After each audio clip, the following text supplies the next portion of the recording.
Good evening and welcome to ATM.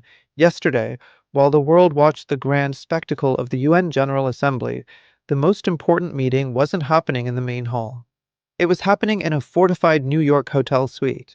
Donald Trump, face to face with the most powerful leaders of the Muslim world. The official photos show smiles and handshakes. But don't be fooled. What happened in that room was not a friendly dialogue, it was a high stakes confrontation. This wasn't a secret summit, it was a public power play on the world's biggest stage. The leaders of Saudi Arabia, Turkey, Egypt, and others came to New York with a clear set of concerns, red lines that could not be crossed. But President Trump came with his own agenda, a list of demands, an ultimatum that would force them to make an impossible choice. Tonight, we go behind the diplomatic curtain. What were the real demands? What were the concerns? And who blinked first in this test of wills? Sources inside the delegations confirm the Muslim leaders presented three non-negotiable concerns. First, security. With recent IAEA reports showing Iran's nuclear program at a critical stage, the Gulf states demanded to know Trump's definitive policy. Would America provide an ironclad security guarantee, or would they be left to face a nuclear-capable Iran alone? This was their primary red line. Second, strategy. Their concern was the intensifying US-China rivalry. For years, they have balanced their economies on Chinese investment and their security on American defense pacts. As one diplomat put it, they are tired of walking a tightrope.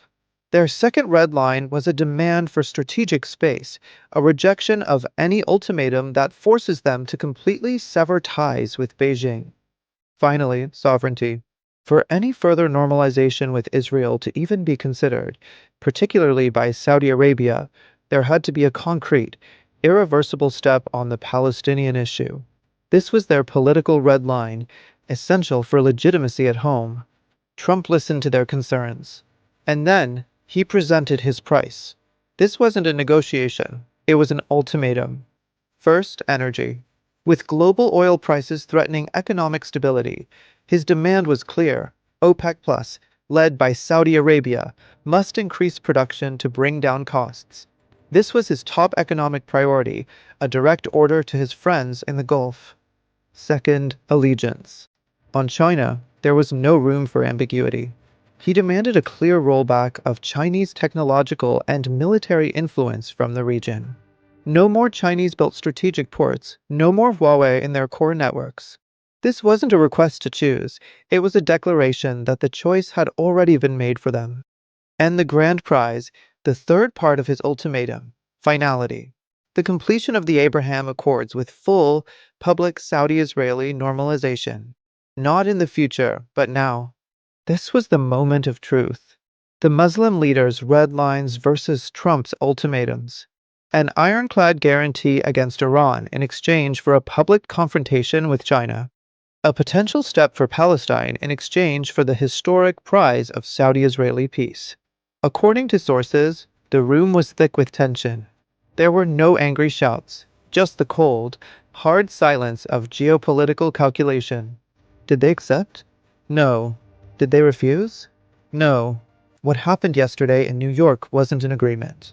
It was a standoff. The leaders left that room understanding the brutal price of American partnership in a second Trump term.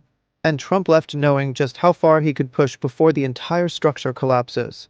So, what was the outcome of the meeting that dominated the sidelines of the UN?